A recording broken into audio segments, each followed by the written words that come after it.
আসসালামু আলাইকুম রহমতুল্লাহ। সুপ্রিয় শিক্ষার্থীবৃন্দ, সায়েন্স একাডেমির পক্ষ থেকে সকলকে শুভেচ্ছা এবং স্বাগতম জানিয়ে শুরু করছি আজকের ক্লাস।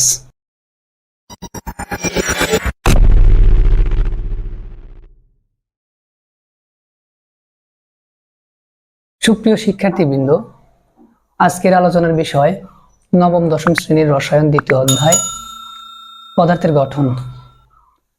তো পদার্থের গঠন তোমরা বুঝতে পারতেছো যে পদার্থ আসলে কি নিয়ে গঠিত, কিভাবে গঠিত, তার মধ্যে আসলে পদার্থকে ভাঙলে কি কি পাওয়া যায়, এই সব বিষয়গুলো আজকে আমরা আলোচনা করব।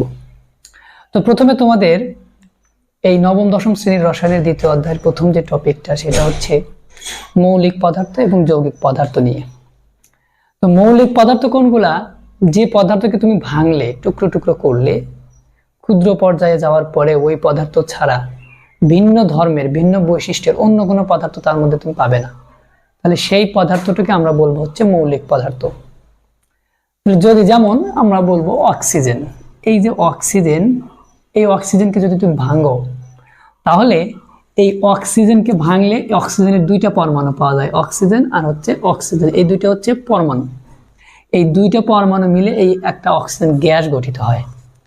এই যে অক্সিজেন পরমাণু, এটাকে ভাঙলে অক্সিজেন পরমাণু ছাড়া আর কিছু পাওয়া যায় না, এই জন্য এটার নাম হচ্ছে মৌলিক পদার্থ। তার মানে মৌলিক পদার্থকে তুমি ভাঙলে ওই পদার্থ ছাড়া ভিন্ন ধর্মের, ভিন্ন বৈশিষ্ট্যের অন্য কোনো পদার্থ পাবে না। তাহলে যে পদার্থকে ভাঙলে ওই পদার্থ ছাড়া অন্য কোনো ভিন্ন পদার্থ পাওয়া যায় না, তাকে বলা হয় মৌলিক পদার্থ। এরপরে আছে যৌগিক পদার্থ। যৌগিক পদার্থটা কি? যৌগিক পদার্থ হচ্ছে যে পদার্থকে ভাঙলে একাধিক এই মৌলিক পদার্থ পাওয়া যায়, সেটা হচ্ছে যৌগিক পদার্থ। যেমন আমরা দিতে পারি, তোমাদের বইয়ে একটা উদাহরণ দেওয়া আছে একদম সহজ, যেটা হচ্ছে পানি। পানিকে ভাঙলে আমরা কি পাবো? পানিকে ভাঙলে দেখো, পানির এখানে এই যে হাইড্রোজেন আছে এবং অক্সিজেন আছে। তো এই যে হাইড্রোজেন এবং অক্সিজেন আছে, হাইড্রোজেন আছে দুইটা, তার মানে হাইড্রোজেন আছে এখানে দুইটা, প্লাস তার সাথে একটা আছে অক্সিজেন পরমাণু। তাহলে দেখো, হাইড্রোজেনের দুইটা পরমাণু এবং অক্সিজেনের একটা, মোট এই তিনটা পরমাণু নিয়ে পানি গঠিত হয়। তাহলে পানিকে ভাঙলে আমরা হাইড্রোজেন পাচ্ছি এবং পাচ্ছি কি? অক্সিজেন। আমরা নিশ্চয়ই জানো হাইড্রোজেন একটা পদার্থ, একটা মৌলিক পদার্থ, আর অক্সিজেন আর একটা মৌলিক পদার্থ। তার মানে এই যে পদার্থকে, পানিকে ভাঙলে আমরা হাইড্রোজেন এবং অক্সিজেন পেলাম, এই জন্য পানিটাকে বলা হয় যৌগিক পদার্থ। আচ্ছা, এরপরে আসো আমরা এই যে দেখলাম পরমাণু, এই যে পরমাণুটা কি, অণুটা কি, এইগুলো আমরা একটু শিখি, অণু এবং পরমাণু। তো প্রথমে আমরা একটু পরমাণুটা শিখি। পরমাণু হচ্ছে যে মৌলিক পদার্থকে ভাঙতে ভাঙতে ভাঙতে ভাঙতে ক্ষুদ্র করতে করতে এমন একটা ক্ষুদ্র কণা পাওয়া যায় যাকে আর তুমি ক্ষুদ্র করতে পারবে না। ওই ক্ষুদ্রতম কণার নামটাই হচ্ছে পরমাণু বা অ্যাটম, ইংলিশে বলা হয় অ্যাটম। তো এই যে পরমাণুটা যদি তুমি পেলে, মনে রাখবে যে পরমাণুর পরে আর ভাঙা যাচ্ছে না। এই পর্যন্ত আমরা জেনেছিলাম যে প্রথমে মৌলটাকে ভাঙতে ভাঙতে মৌলিক পদার্থকে ভাঙতে হবে। মৌলিক পদার্থ ভাঙতে ভাঙতে ক্ষুদ্রতম শেষে যে কণাটা পাওয়া যায় সেটা হচ্ছে পরমাণু। আর তাহলে অণুটা কি? অণু হচ্ছে যে এই যে পরমাণুটা পেলাম, এরকম একের অধিক পরমাণু মিলে যেটা সৃষ্টি করবে সেটাই হচ্ছে অণু। যেমন আমরা হাইড্রোজেনের অণু, তাহলে হাইড্রোজেনের এই যে একটা পরমাণু প্লাস হাইড্রোজেনের আরেকটা পরমাণু, এই দুইটা মিলে হবে হাইড্রোজেন গ্যাস। দেখো, এইটার নাম কিন্তু হাইড্রোজেন গ্যাস, আর এইটার দ্বারা বোঝায় হাইড্রোজেনের একটা প্রতীক বা হাইড্রোজেনের একটা পরমাণু। তাহলে আমরা যদি বলি তুমি হাইড্রোজেনের প্রতীক লেখো, হাইড্রোজেনের প্রতীক হবে H, আর হাইড্রোজেনের যদি বলি হাইড্রোজেন গ্যাসের প্রতীক লেখো, তাহলে হাইড্রোজেন গ্যাস হবে কিন্তু H2। তো হাইড্রোজেন গ্যাস যখন বাংলাতে লেখা থাকবে তখন তোমরা বুঝে নিবে সেখানে H2 আছে। যদি বলে অক্সিজেন গ্যাস, তাহলে বলতে হবে সেখানে O2 আছে, O2। এইগুলা তোমরা ভুলবে না।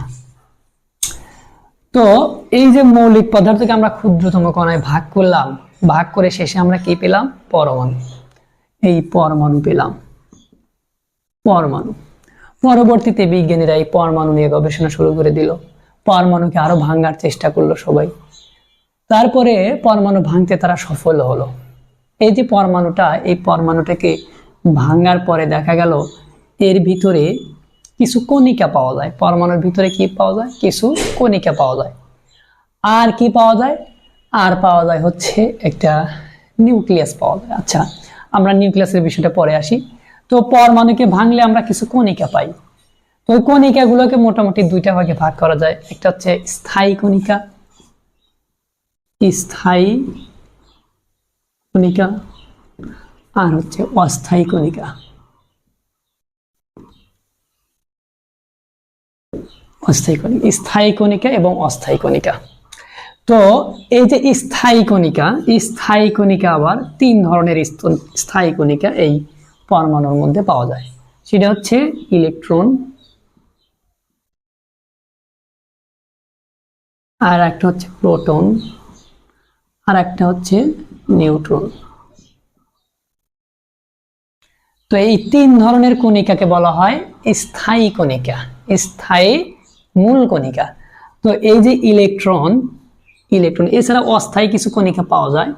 অস্থায়ী কণিকাগুলো হচ্ছে যেমন পাওয়া যায় গ্র্যাভিট্রন,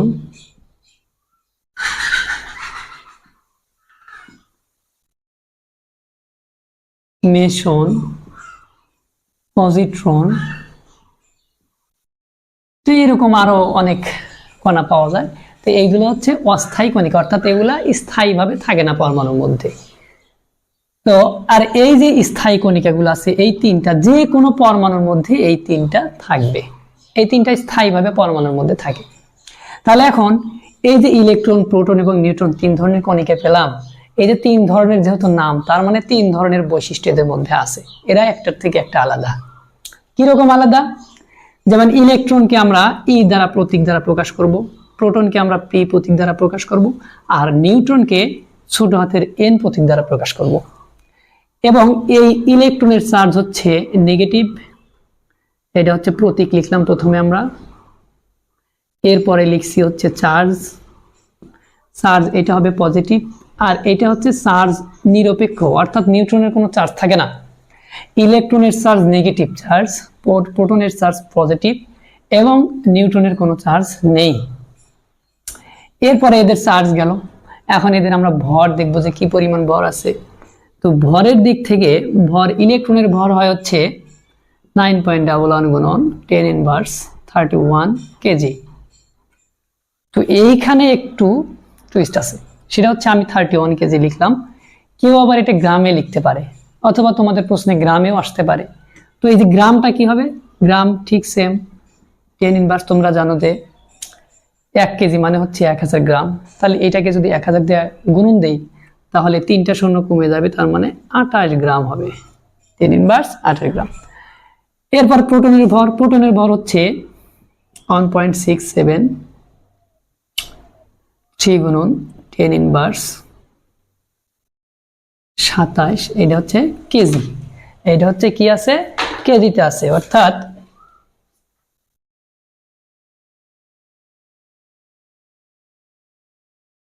আর এই যে নিউট্রনের ভরটা হবে 1.675 গুণন 10⁻27 কেজি। তাহলে বলো তো এটা গ্রামে নিয়ে আসলে কি হবে? এই যে এখানে যেমন 3টা শূন্য কমে গিয়েছে, এখানেও 3টা শূন্য কমে যাবে, অর্থাৎ 1.673 গুণন 10⁻, এই যে 24 গ্রাম।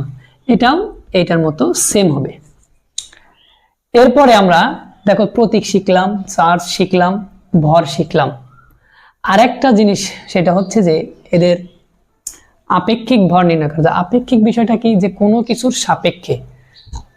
তো এই যে কোনো কিছুর সাপেক্ষে কোনটা কত গুণ, এইটা বোঝাতে আমরা আপেক্ষিক শব্দটা ব্যবহার করি। তো ইলেকট্রনকে আমরা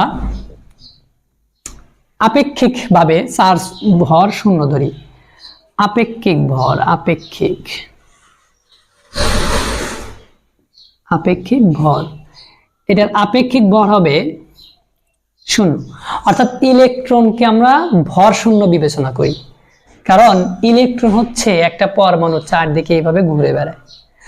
আর এই যে প্রোটন এবং নিউট্রন ভারী হওয়ার কারণে, অর্থাৎ এদের ভর থাকার কারণে, দেখো তোমরা এদের ভর কিন্তু এর থেকে বেশি। এই কারণে আপেক্ষিকভাবে এই ভরটা আমরা শূন্য ধরে নেই, আর এইগুলা আমরা 1 ধরে নেই।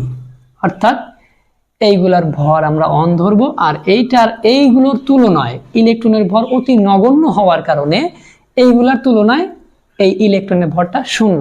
তো এই যে তুলনা করেছি এইটাকে বলা হয় আপেক্ষিক। আশা করি বুঝতে পেরেছো। অনেকে এই আপেক্ষিক ভর, প্রকৃত ভর এগুলার মধ্যে মানে হয়ে যায়, আওলায় যায়। এই কারণে তোমরা মনে রাখবে যে আপেক্ষিক ভর বিষয়টা হচ্ছে যে একটার তুলনায় আর একটা কত গুণ, কত বেশি আছে। যেহেতু প্রোটন এবং নিউট্রন অনেক বেশি ইলেকট্রনের তুলনায়, যার কারণে ইলেকট্রনটা শূন্য ধরলে কোনো যায় আসে না, ক্ষতি নেই। তো এই ছিল হচ্ছে আপেক্ষিক ভর। তো এই ইলেকট্রন, প্রোটন এবং নিউট্রন সম্পর্কে যাবতীয় কিছু এখানে দেওয়া থাকলো। তোমরা স্ক্রিনশট দিয়ে এটা লিখে নিবে খাতায়। আর কিছু যে অস্থায়ী কণিকা আছে এগুলো সব সময় পরমাণুর মধ্যে থাকে না, আর ওগুলো আমাদের সিলেবাসেও নেই, তাই আমি আর ও বিষয়ে যাচ্ছি না। এরপরে এই যে ইলেকট্রন, প্রোটন এবং নিউট্রন সম্পর্কে আমরা জানলাম, অর্থাৎ পরমাণুর ভিতরে যে তিন ধরনের কণিকা, স্থায়ী তিন ধরনের কণিকা পাওয়া যায়, সেগুলা সম্পর্কে আমরা শিখলাম। এবার আমরা একটু প্রোটনটা নিয়ে আলোচনা করি। ইলেকট্রনটা নিয়ে আমরা একটু প্রোটনের পরে আসব। তো প্রোটনটা কি? একটা মৌলে যে কয়েকটা ধনাত্মক চার্জ থাকে সেটা হচ্ছে তার প্রোটন সংখ্যা। আর এই প্রোটন সংখ্যাকে বলা হচ্ছে পারমাণবিক সংখ্যা। প্রোটন সংখ্যাকে কি বলে? পারমাণবিক সংখ্যা। তাহলে পারমাণবিক সংখ্যা কাকে বলে? একটি মৌলের প্রোটন সংখ্যাকে তার পারমাণবিক সংখ্যা বলে। তাহলে যে কয়েকটা প্রোটন থাকবে সেটাই হচ্ছে তার পারমাণবিক সংখ্যা। যেমন আমরা লিখলাম এই যে সোডিয়াম, এই যে সোডিয়াম, এই সোডিয়াম হচ্ছে 11। সোডিয়ামের পারমাণবিক সংখ্যা হচ্ছে 11। এটার দ্বারা বোঝায় যে সোডিয়ামের প্রোটন হচ্ছে 11টি। সোডিয়ামের প্রোটন 11টি। আচ্ছা, এইখানে এখন আরো একটু আমরা বিস্তারিত যাই যে ইলেকট্রন, প্রোটন, নিউট্রন তিনটা বিষয় থাকে। তো একটা মৌলের প্রতীক থেকে আমরা কিভাবে ইলেকট্রন, প্রোটন, নিউট্রন এগুলা বের করব সেটা আমরা একটু শিখব। দেখো, একটা মৌলকে আমরা এইভাবে লিখতে পারি যে একটা মৌল লেখার পরে সেটা উপরে যেটা থাকে তার নাম এ, নিচে যেটা থাকে তার নাম জেড। তো এই যে এটার নাম হচ্ছে ভর সংখ্যা, আর এই যে জেড এটার নাম হচ্ছে পারমাণবিক সংখ্যা। এখন এই যে ভর সংখ্যাটা কি? ভর সংখ্যা হচ্ছে, ভর সংখ্যা হচ্ছে একটা পরমাণুতে যতগুলো প্রোটন থাকবে এবং যতগুলো নিউট্রন থাকবে তাদের ভরের সমষ্টি। তাদের ভরের সমষ্টি অর্থাৎ একটা পরমাণুতে তিন ধরনের কণিকা থাকে, ইলেকট্রন, প্রোটন, নিউট্রন। তাহলে ইলেকট্রনের কিন্তু আপেক্ষিক চার্জ আমরা শূন্য ধরেছি, একটু আগে তোমাদের দেখিয়েছি যে ইলেকট্রনের আপেক্ষিক চার্জ হচ্ছে শূন্য। তার মানে কাদের তাহলে ভর আছে? ভর আছে প্রোটন এবং নিউট্রন। তার মানে একটা পরমাণুর ভর মানে কি? প্রোটন এবং নিউট্রনের ভর। ইলেকট্রনের তো কোনো ভরই নেই। তার মানে একটা পরমাণুতে যতগুলো প্রোটন থাকে, যতগুলো নিউট্রন থাকে, তাদের মোট ভরকেই আমরা বলি হচ্ছে একটা পরমাণুর ভর, অর্থাৎ ওই পরমাণুর ভর সংখ্যা। তাহলে একটা পরমাণুর মোট ভর বলতে আমরা কি বুঝি? প্রোটন এবং নিউট্রনের ভরের যোগফল। তাহলে ভর সংখ্যা দ্বারা আমরা কি বুঝি? যে প্রোটন সংখ্যা এবং নিউট্রন সংখ্যার সমষ্টিকে বলা হয় কি? ভর সংখ্যা। এইটাকে যদি আমরা প্রতীক দ্বারা প্রকাশ করি তাহলে আমরা পাই A = P + N। এইটা হচ্ছে সূত্র। এই সূত্রটা আমরা এখন ব্যবহার করতে শিখব। তো তোমরা জানো কোথায় কি থাকলো? এই যে ভর সংখ্যা পেলাম আমরা, প্রোটন সংখ্যা, নিউট্রন সংখ্যা। এখন ইলেকট্রন সংখ্যা কিভাবে বের করতে হয় সেটাও আমরা দেখব। একটা কথা মনে রাখবে যে একটা পরমাণু, এই যে একটা পরমাণু, দেখো তো এই পরমাণুতে কোনো চার্জ আছে কি? চার্জ নেই। কেন চার্জ নেই? কারণ আমরা তো জানি যে এর মধ্যে প্রোটন আছে, ইলেকট্রন আছে। তার মানে কি এটা নেগেটিভ অথবা পজিটিভ যে কোনো একটা চার্জ তো প্রদর্শন করবে, কিন্তু কেন প্রদর্শন করে না কেন? এর কারণ হলো যে একটা পরমাণুতে যতগুলো প্রোটন থাকে ঠিক ততগুলোই ইলেকট্রন থাকে। যতগুলো প্রোটন থাকে ততগুলোই ইলেকট্রন থাকে। মনে করো একটা পদার্থে দুইটা প্রোটন আছে অর্থাৎ পজিটিভ চার্জ আছে, আর দুইটা ইলেকট্রন আছে অর্থাৎ দুইটা নেগেটিভ চার্জ। তোমরা চাইলে ইলেকট্রন হচ্ছে নেগেটিভ চার্জ, একটু আগে আমরা দেখে এসেছি, আর প্রোটন হচ্ছে পজিটিভ চার্জ বিশিষ্ট। তো দুইটা প্রোটন দুইটা ইলেকট্রন মানে হচ্ছে দুইটা ধনাত্মক চার্জ, দুইটা ঋণাত্মক চার্জ আছে।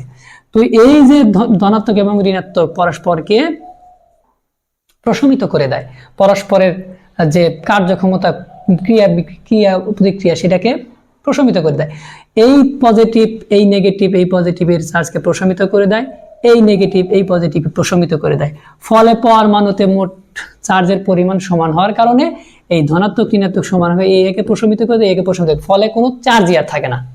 তাহলে চার্জটা প্রদর্শন করবে কে? চার্জ প্রদর্শন করার মতো কোনো চার্জ থাকে না, সবাই সবাইকে প্রশমিত করে দেয় সমান সংখ্যক থাকার। তার মানে আমরা এক কথায় যেটা বলতে পারি যে একটা পরমাণুতে যতগুলো ইলেকট্রন আছে, যতগুলো প্রোটন আছে, ঠিক ততগুলোই ইলেকট্রন আছে। আর এই ইলেকট্রন আর প্রোটন সংখ্যা সমান থাকার কারণে একটা পরমাণু চার্জ নিরপেক্ষ, অর্থাৎ কোনো চার্জে প্রদর্শন করে না। তো এখন আসো আমরা তাহলে এটা আমরা বলতে পারি যে একটা পরমাণু, এই পরমাণুতে যতগুলো প্রোটন আছে ততগুলো ইলেকট্রন আছে। তার মানে এই প্রোটন সংখ্যা জানতে পারলে আমরা আর ইলেকট্রন সংখ্যা জানার দরকার নাই, কারণ ওই প্রোটন সংখ্যাটাই কি হবে? ইলেকট্রন সংখ্যা হবে। তাহলে এই যে সোডিয়ামের পারমাণবিক সংখ্যা জেড বলতে বুঝাইতেছে যে সোডিয়ামের প্রোটন সংখ্যা হচ্ছে এই জেড, তাহলে ইলেকট্রন সংখ্যাও কি হবে? এই জেড। তাহলে আসো আমরা একটা উদাহরণ দ্বারা এই কথাগুলো বুঝে নিই। আমরা সূত্রটা বুঝবো তাই আমরা রেখে দিলাম। আমরা একটা পরমাণু নেই, যেমন এখানে নিলাম আমি ম্যাগনেসিয়াম। তো ম্যাগনেসিয়ামের পারমাণবিক সংখ্যা 12 আর এর ভর সংখ্যা হচ্ছে 24।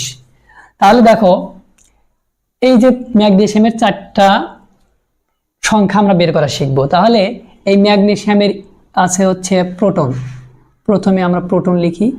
প্রোটন আছে হচ্ছে 12টি, কারণ নিচে যেটা থাকে সেটাই হচ্ছে প্রোটন, আর উপরে যেটা থাকে সেটা হচ্ছে কি? ভর সংখ্যা। ভর সংখ্যা ইকাটু হচ্ছে 24। এখন আমরা কি শিখলাম?